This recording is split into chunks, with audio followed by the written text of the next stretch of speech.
ان الحمد للہ نحمده والصلاة والسلام علی من لا نبی بعد اما بعد فاعوذ باللہ من الشیطان الرجیم بسم اللہ الرحمن الرحیم۔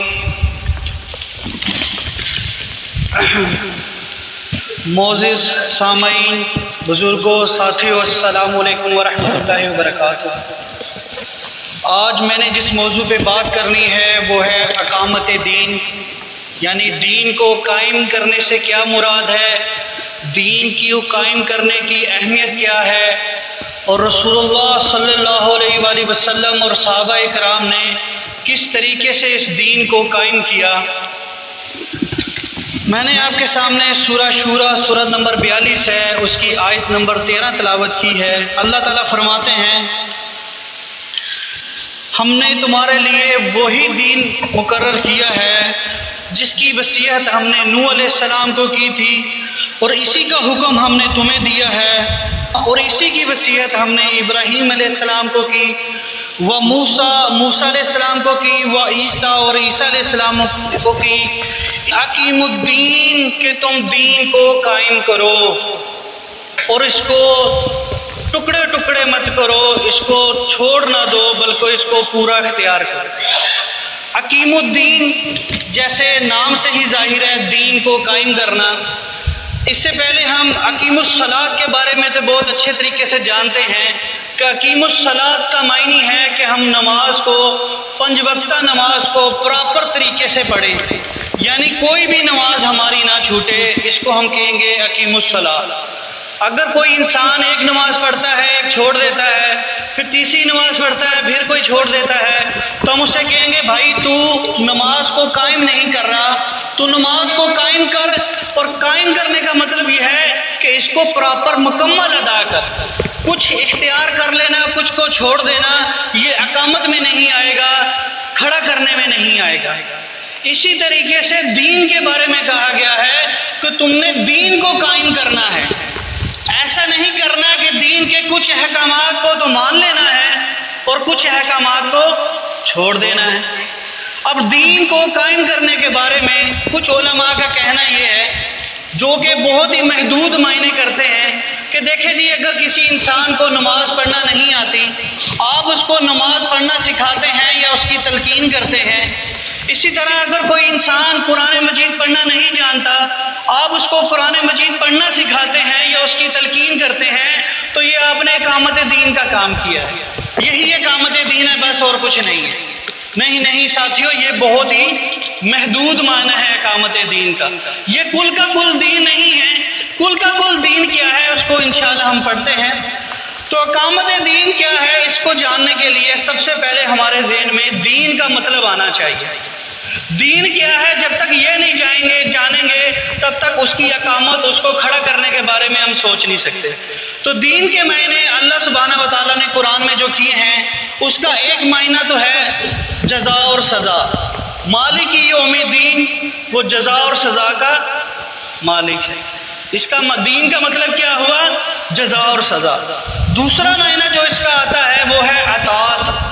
اللہ تعالیٰ فرماتے ہیں سورہ مومن اور سورہ مدثر کے اندر، فَدُوا اللَّهُ مُخْلِصِينَ لَهُ الدِّينَ وَلَوْ كَرِهَ الْكَافِرُونَ۔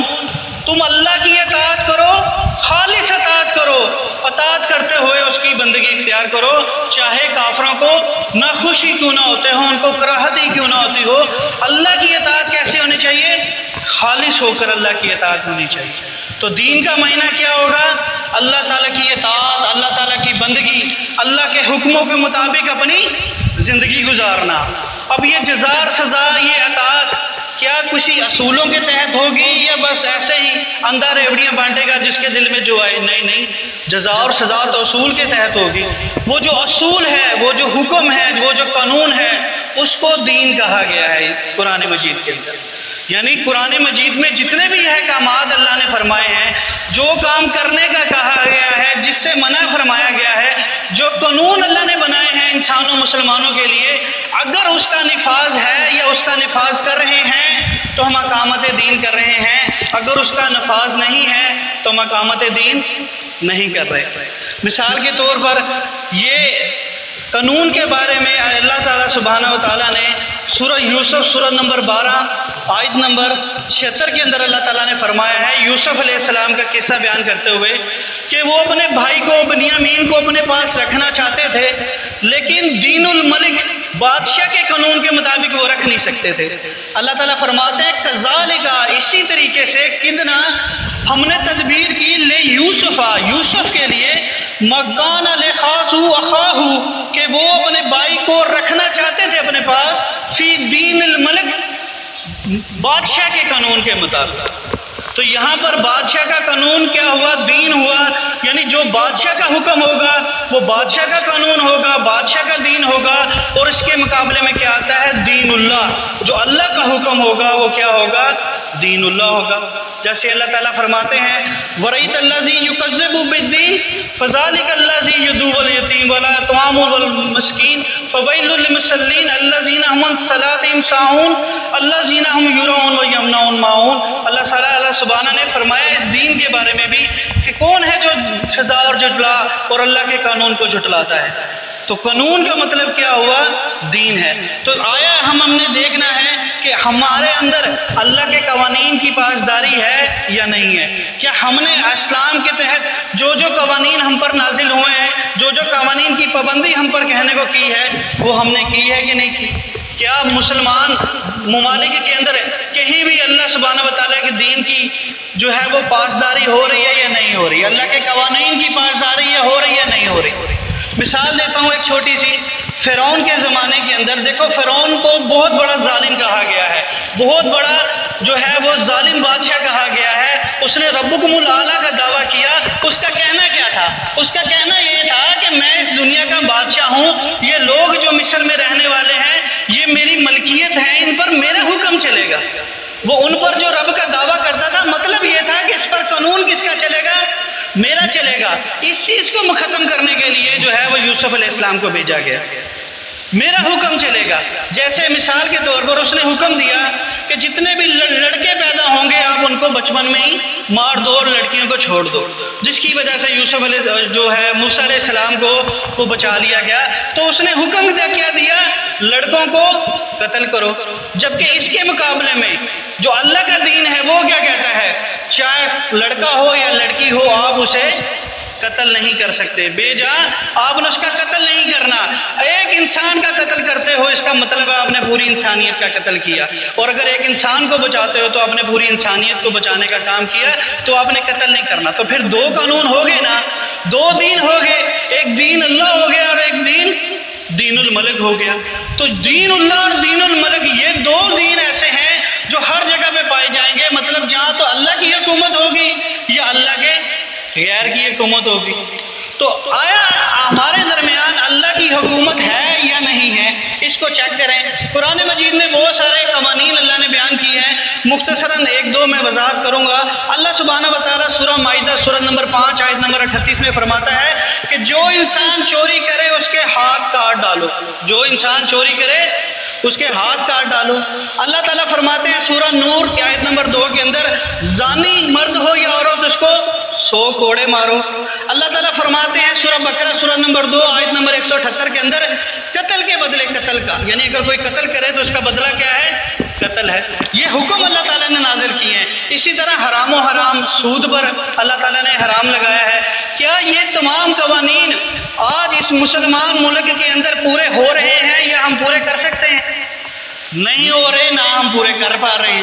تو اس کا مطلب کیا ہوا؟ اس کا مطلب یہ ہوا میرے بھائیوں، یہاں پہ دین اللہ قائم نہیں ہے۔ اگر دین اللہ قائم نہیں ہے، ہمیں تو حکم دیا جا رہا ہے کہ تم نے کیا کرنا ہے؟ دین اللہ قائم کرنا ہے، دین اللہ کو قائم کرنے کی کوشش کرنی ہے۔ ہم نے ملک کو کیا، آپ ذرا دیکھو، ہم اپنی گلی میں بھی اپنی دین اللہ کو قائم کر سکتے ہیں۔ ہمارے گلی کے اندر آپ کو مسجد مل جائے گی، یہاں پہ صلاۃ و السلام علیکہ یا رسول اللہ پڑھا جا رہا ہوگا، یہاں پہ اللہ اور اللہ کے غیر کی نظر و نیاز دی جا رہی ہوگی، اللہ کے غیر کی زور و پکار کی جا رہی ہوگی۔ کیا وہاں ہم اللہ کا دین نافذ کر پا رہے ہیں؟ کیا ہم اس کے لیے کوشش بھی کر رہے ہیں کہ ہم اللہ کے دین کو اس دنیا پر زیادہ نہیں تو اپنے محلے میں، اپنے اہل و عیال میں اللہ کے دین کو قائم کریں؟ نہیں نہیں، ہم بالکل اس کے بارے میں کوشش نہیں کر رہے۔ اللہ تعالیٰ نے فرمایا ہے کہ دین اللہ کو قائم کرو، اور اگر دین اللہ کو قائم نہیں کرو گے تو فتنہ جو ہوگا وہ تم پر حاوی ہو جائے گا۔ اللہ تعالیٰ فرماتے ہیں، سورہ الانفال ہے، اللہ فرماتے ہیں اور تم قتال کرو حتیٰ، یہاں تک کہ تب تک فتنہ ختم نہ ہو جائے کہ اور اللہ کا دین غالب نہ ہو جائے، تب تک تم کیا کرو؟ قتال کرتے رہو، ان سے لڑائی کرتے رہو۔ یہ قتال کا حکم کب آیا تھا؟ مدینہ کے اندر جا کے آیا تھا۔ مدینہ کے اندر آپ صلی اللہ علیہ وسلم نے ریاست قائم کر لی تھی، پاور، ایک جماعت قائم ہو گئی تھی، اسی لیے انہوں نے قتال کیا اور سب کو جو ہے وہ دین اللہ کی دعوت کی اور ان کے نفاذ کے لیے کوششیں کی۔ آپ نے دیکھا ہے کہ عمر فاروق رضی اللہ تعالیٰ عنہ کے دور کے اندر 22 لاکھ مربع میل پر اسلامی حکومت قائم تھی۔ کس لیے قائم تھی؟ کیونکہ انہوں نے دین کو مان کر، حق کو قبول کر کر گھر نہیں بیٹھے تھے، وہ نکلے تھے، جگہ جگہ تک دین کو پھیلایا تھا۔ ان کا مقصد یہی تھا کہ ہم اس دین اللہ کی سربلندی کے لیے نکلے۔ گھروں میں بیٹھ کر نماز تو وہ بھی پڑھ رہے تھے، زکوٰۃ کا وہ بھی انتظام کر رہے تھے، اللہ کے حکم کو، قرآن مجید کو پڑھ بھی رہے تھے، پڑھا بھی رہے تھے، لیکن وہ پھر بھی گھروں سے نکلے۔ کس لیے؟ کیونکہ انہیں معلوم تھا اللہ نے ہم پر یہ فیصلہ کر دیا ہے کہ تم نے کیا کرنا ہے، اس دین کو تمام ادیان پر غالب کرنا ہے، تمام جگہ پہ پہنچانا ہے۔ اللہ سبحانہ و تعالیٰ نے خود رسول اللہ صلی اللہ علیہ وسلم کے بارے میں 3 جگہ پہ ارشاد فرمایا۔ اللہ فرماتے ہیں هو الذی، اللہ وہ ہے، ارسل رسولہ، جس نے اپنے رسول کو بھیجا، بالہدا، ہدایت کے ساتھ، وہ دین الحق، اور دین الحق دے کر، لیظہرہ علی دین کلہ، تاکہ وہ تمام ادیان پر اس دین کو غالب کرے۔ یہ رسول کا مقصد تھا، اسی لیے وہ گھروں میں نہیں بیٹھے۔ منافقین تو کہتے تھے مدینہ میں، بھائی کیا ضرورت ہے تمہیں گھروں سے نکلنے کی، بیٹھو، ہم بیوی بچوں کو چھوڑ کر جائیں، اپنے کاروبار کو، چلتے ہوئے کاروبار کو چھوڑ کے جائیں، دکان کو کیوں نہیں چھوڑ کے جائیں، اپنی جانوں کو جوخم میں ڈالیں، کیا ضرورت ہے یہاں پہ بیٹھ جاؤ؟ نہیں نہیں، انہیں معلوم تھا کہ یہاں پہ بیٹھنے سے ہمارا فریضہ انجام نہیں ہوگا، یہاں بیٹھے رہے تو دین اللہ کی سربلندی نہیں ہوگی، یہاں بیٹھے رہے تو اللہ کے ہاں مجرم قرار پائیں گے۔ اس لیے جو جہاد ہم پر فرض ہے، جہاد بالنفس کے بعد جہاد بالقرآن ہم پر فرض ہے کہ جگہ جگہ اس قرآن کی کو پھیلائیں، لوگوں کو قائل کریں، زبردستی قائل کریں، اگر وہ نہیں مانتے تو پھر ان کے ساتھ قتال کریں اور اسلامی حکومت قائم کریں۔ یہ ہمارا مقصد ہے۔ اس لیے وہ کیا کیے، انہوں نے گھروں سے نکلے اور قتال کیا۔ ایک دفعہ مصر کے جب بادشاہ کے پاس گئے تو انہوں نے کہا کہ بھائی تم لوگ پہلے عرب سے لوگ آتے تھے، لوٹ مار کر کے چلے جاتے تھے، کیا وجہ ہے کہ اب تم آئے ہو، جانے کا نام نہیں لے رہے؟ تو فرمایا پہلے ہم جو لوٹ مار کرنے آتے تھے اپنی ذاتی انا کی وجہ سے آتے تھے، اب ہم اسلام قبول کرنی ہے، اللہ اور اس کے رسول پر ایمان لے آئے ہیں۔ آج ہمارا آنے کا مقصد اللہ کے دین کی سربلندی ہے۔ آج یہاں پہ ہمارا مقصد لوگوں کو ظلمات سے نکال کے الی النور، روشنی کی طرف لے کے جانا ہے۔ ہم نے کفر و شرک کی ظلمات کو مٹانا ہے، اندھیروں کو ختم کرنا ہے۔ اور یہ جو نسل پرستی ہے، یہ جو ذات پرستی ہے کہ گورا جو ہے وہ کالے سے افضل ہے، یہاں پر کوئی گورا کالے سے افضل نہیں ہے۔ کسی کو کسی نسل کی بنیاد پر کوئی فوقیت حاصل نہیں ہے کہ یہ چودھری ہے، یہ موچی ہے، یہ افضل ہے، یہ کالا ہے تو یہ کمتر ہے اور گورا جو افضل ہے۔ نہیں نہیں، یہاں پہ کوئی جو ہے وہ کمتر نہیں ہے، تمام انسان اللہ کی نظر کے اندر برابر ہے۔ ہم نے اللہ کے قانون کی نفاذ کے لیے تمہارے پاس آئے ہیں، تو لہٰذا یہ ہمارا مقصد ہے۔ تو وہاں پہ تبدیلی لانا ان کا مقصد تھا۔ تو جب ہم جانتے ہیں کہ اللہ اور اس کے رسول کا اور صحابہ اکرام کا یہی طرز عمل ہے، تو ہمارا اس کے بارے میں سوچنا کیا ہے؟ کیا ہم دین اللہ کو نافذ کرنے کے بارے میں سوچ رہے ہیں؟ کیا ہم دین اللہ کی سربلندی کے لیے آگے بڑھ رہے ہیں؟ یاد رکھو، کسی بھی ملک کے اندر مذاہب تو سینکڑوں پائے جا سکتے ہیں، لیکن دین 2 نہیں ہو سکتے۔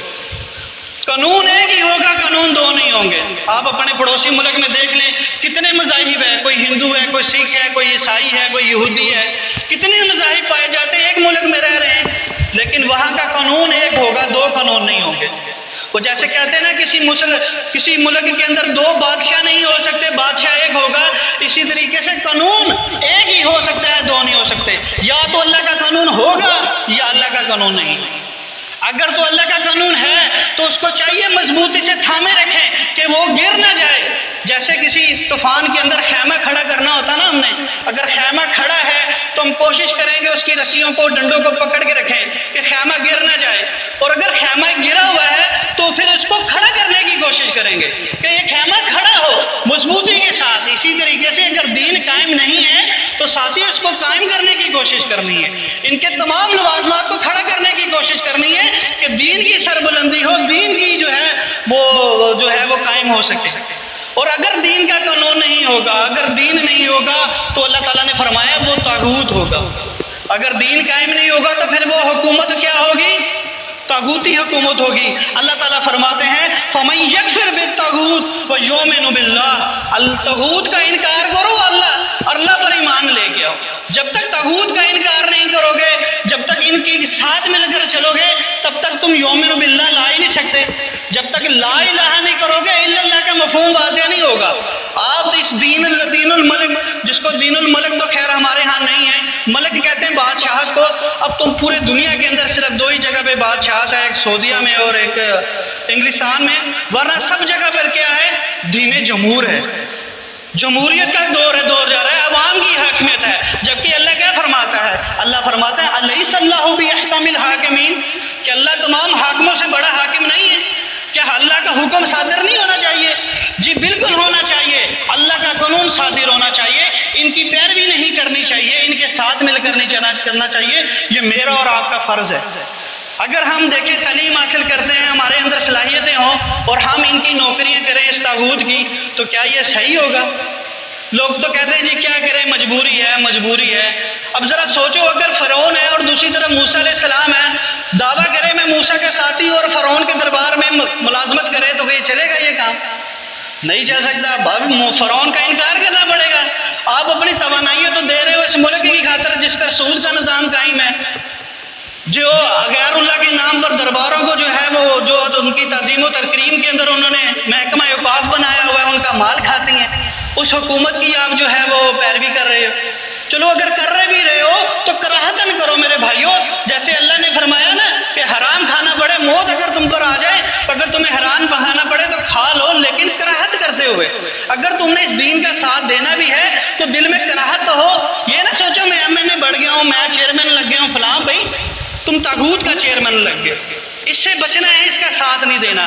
اللہ کیا فرماتے ہیں؟ اللہ فرماتے ہیں اس دین کی اتباع کرنی ہے۔ اللہ تعالیٰ فرماتے ہیں سورہ اعراف سورہ نمبر 7 آیت نمبر 3 میں اتبعوا ما انزل علیکم، اتباع کرو اس کی جو میں نے تمہاری طرف نازل کیا من ربکم، تمہاری رب کی طرف سے، ولا تتبعوا من دون اولیاء، اور اللہ کے علاوہ اور لوگوں کی اتباع نہیں کرنی، اللہ کے حکموں کے علاوہ کسی اور کی حکم کی اتباع نہیں کرنی۔ قلیل ما تذکرون، تم بہت ہی کم غور فکر کرتے ہو، اس بارے میں تم سوچتے ہی نہیں، تو ہم کیوں نہیں سوچتے اس کے بارے میں؟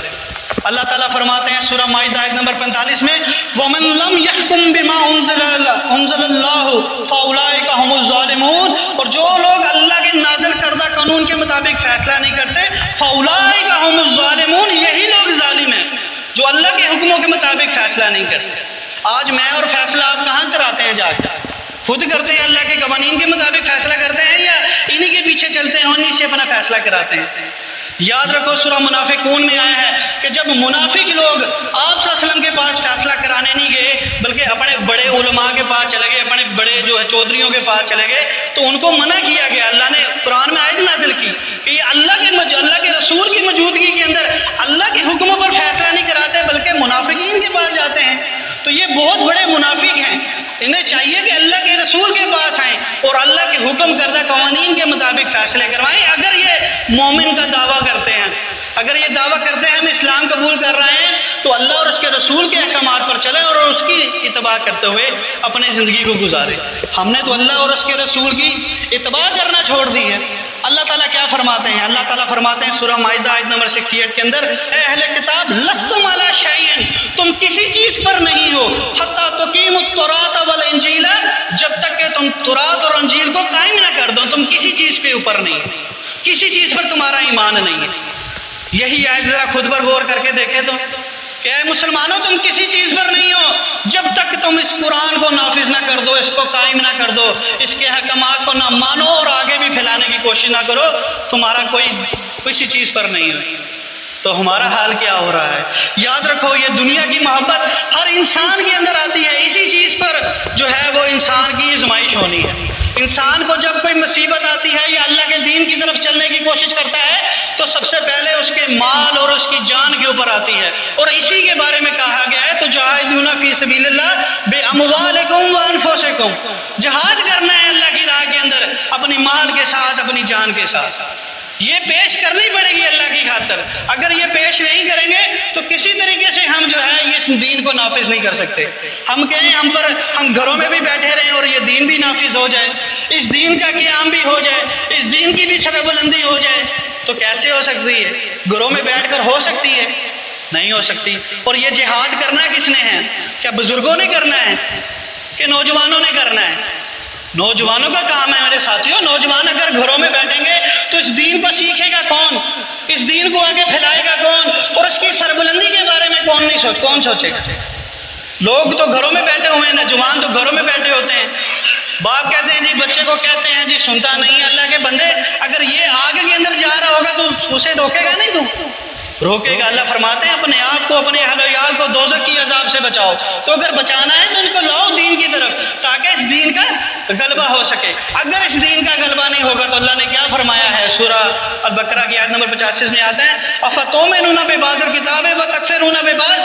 اللہ کی کتاب کی کچھ چیزوں کو تم لے لو گے، شرک کا پرچار کرو گے، اقیم الصلاۃ کے نعرے لگاؤ گے، اور کچھ ان کا انکار کرو گے، حکم پر نہیں چلو گے، اس کی اتباع نہیں کرو گے، لوگوں تک نہیں پہنچاؤ گے۔ اگر ایسا کرو گے اللہ خزی فی الحیات دنیا، اللہ تمہیں دنیا کے اندر برباد کر دے گا، دنیا کے اندر رسوا ہو کے رہ جاؤ گے کہ آج حال یہ ہمارا نہیں ہوا ہوا۔ آج مسلمان پوری دنیا کے اندر بے حال رسوا نہیں ہوا ہوا۔ کوئی پوچھتا ہے اس کے اندر کہ بھئی مسلمان تیری کیا رائے ہے، حکومت کے بارے میں کچھ بتاؤ، کچھ پوچھتے ہیں؟ آج تو اذانیں دی جاتی ہیں، یورپ کے اندر بھی دی جا رہی ہیں اذانیں۔ اللہ اکبر جمعے والے دن تو اذان ہوتی ہے نا کم از کم۔ کیا انگریز کو پتہ ہے کہ اللہ اکبر یہ کس لیے کہہ رہا ہے؟ وہ تو سمجھتا ہے شاید اس نے نماز پڑھنی ہے، ایک رسم ہے ان کی نماز کی، اس کے لیے اللہ اکبر کہہ رہا ہے، ٹھیک ہے ابھی یہ نماز پڑھ لیں گے۔ اگر اس کو پتہ چل جائے کہ اللہ اکبر کا مطلب یہ ہے کہ اللہ ہی سب سے بڑا ہے، اسی کی بادشاہت ہے، اسی کا حکم نافذ ہوگا، اللہ کے علاوہ کسی کے قانون کی پاسداری نہیں ہوگی، تمام قوانین باطل ہیں اللہ کے حکم کے بنا، تو یہ کام کرنے دے گا آپ کو وہ انگریز؟ نہیں کرنے دے گا۔ مطلب کیا ہے کہ اس کو ہم نے یہ مطلب ہی نہیں سمجھایا، ہم نے بتایا نہیں کہ ہمارا دین ہے کہ اللہ کے بندے ہم صرف نمازیں پڑھنے کے لیے نہیں آئے، یہاں پر صرف دین کی مسجد بنانے کے لیے نہیں آئے، قرآن مجید پڑھ کر بس گھروں میں بیٹھنے کے لیے نہیں آئے۔ ہمارا مقصد اس کو زندگیوں کو بدلنا ہے، ہمارا مقصد اس دین کی سربلندی ہے، لوگوں گلی گلی کوچے کوچے محلے تک پہنچانا ہمارا اس کا مقصد ہے۔ تو کیا یہ مقصد ایسے حل ہو جائے گا؟ گھروں میں بیٹھنے سے حل ہو جائے گا؟ نہیں حل ہوگا۔ اللہ تعالیٰ کیا فرماتے ہیں؟ اللہ تعالیٰ فرماتے ہیں سورہ توبہ آیت نمبر 111 کے اندر کہ بے شک اللہ نے خرید لی ہے من المومنین، مومنین کی جانوں کو، ان کی جانوں کو اور ان کے مال کو اللہ نے خرید لیا ہے۔ بِأَنَّ لَهُمُ الْجَنَّةَ، جنت کے بدلے میں اللہ تعالیٰ نے خرید لیا ہے مومنوں کے جان کو اور ان کے مال کو اللہ نے خرید لیا ہے جنت کے بدلے میں۔ یقاتلون فی سبیل اللہ، وہ اللہ کی راہ میں قتال کرتے ہیں، فیقتلون ویقتلون، وہ مرتے بھی ہیں اور مارتے بھی ہیں۔ اللہ کا وعدہ سچا ہے۔ فی تورات کے اندر بھی یہی وعدہ تھا، والانجیل کے اندر بھی یہی وعدہ تھا، والقرآن، اور اس قرآن کے اندر بھی یہی وعدہ کرتا ہے مومنین کے ساتھ کہ تم اپنے مال و جان کو اللہ کے لیے لگا دو، صرف کر دو اپنی زندگی کو، تو انشاءاللہ اللہ اس کے تمہارے اجر کو ضائع نہیں جانے دے گا۔ اللہ تو آپ کو کیا کرے گا؟ جنت کے اندر داخل کرے گا۔ وَمَنْ أَوْفَىٰ بِعَهْدِهِ مِنَ اللَّهِ، تو پھر اللہ اپنے وعدے کا کتنا ہی پکا ہے آپ جانتے ہو۔ فَاسْتَبْشِرُوا، پھر خوشیاں مناؤ کہ اللہ نے جو تم سے اس وعدہ کر لیا ہے بے شک یہ بہت بڑا اجر ہے اگر تم سمجھو تو یہ ہمارے اوپر کہا ہے۔ اللہ تعالیٰ نے سورہ توبہ کی آیت نمبر 29 میں فرمایا تم ان لوگوں سے قتال کرو لا یؤمنوا باللہ، جو ایمان نہیں لاتے اللہ پر، والیوم الآخر، اور آخرت پر، ولا یحرمون ما حرم اللہ ورسولہ، جو اللہ اور اس کے رسول نے حرام کر دیا اس کو حرام نہیں سمجھتے۔ آپ ان سے قتال کرو، ان سے لڑو، ان کو سمجھاؤ، پہلے تو قرآن کے ساتھ ان کی تبلیغ کرو۔ اگر وہ نہیں مانتے تو جب حکومت قائم ہو جائے، جو جہاد کا طریقہ میں نے پہلے آپ کو بتایا ہے، اس طریقے کے ساتھ اپنی جماعت تیار کرو، اور جماعت کا پھر یہ کام ہو کہ اس دین کو آگے تک پھیلائیں اور دنیا پہ قائم کریں، یہی ہمارا مقصد ہے۔ اور آخری آیت پڑھ کر میں ختم کروں گا۔ اللہ تعالیٰ فرماتے ہیں سورہ آل عمران آیت نمبر 85، بڑی قابل غور آیت ہے، آپ سب نے سنی ہوگی۔ اللہ فرماتے ہیں وَمَن يَبْتَغِي غَيْرَ الْإِسْلَامَ دِينًا فَلَن يُقْبَلَ مِنْهُ، اور جو بھی کوئی اسلام کے علاوہ کوئی دین لے کے آئے گا فَلَن يُقْبَلَ مِنْهُ، تو اسے قبول نہیں کیا جائے گا۔ دین سمجھنا چاہیے اس کو۔ اگر مذہب کی حیثیت سے بنائے گا، اگر دین کے سوا اسلام کو کچھ اور سمجھے گا کہ بس یہ نماز روزے کا دین ہے، اگر اس کو دین نہیں سمجھے گا، پورا مکمل حیات زندگی قانون اسلامی نہیں سمجھے گا، فَلَن يُقْبَلَ مِنْهُ، تو اس سے قبول نہیں کیا جائے گا۔ اور آگے فرمایا وَهُوَ فِي الْآخِرَةِ مِنَ الْخَاسِرِينَ، اور آخرت میں خسارہ پانے والوں میں سے ہوگا۔ تو ساتھیوں، ایک دعوت تھی جو میں نے آپ کے سامنے رکھی کہ ہم نے اقامت دین کے بارے میں تھوڑی سی فکر کرنی ہے، اس دین کو قائم کرنے کے بارے میں فکر کرنی ہے۔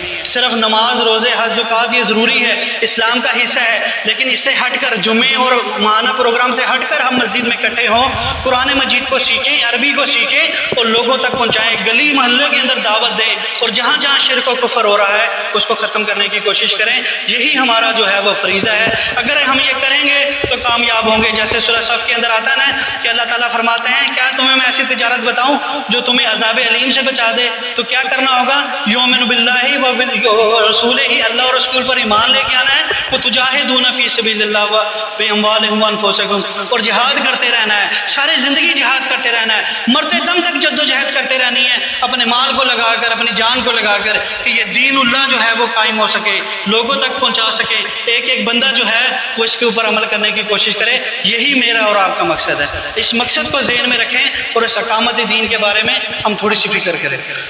سبحانک ربک رب العزت عما یصفون وسلام علی المرسلین۔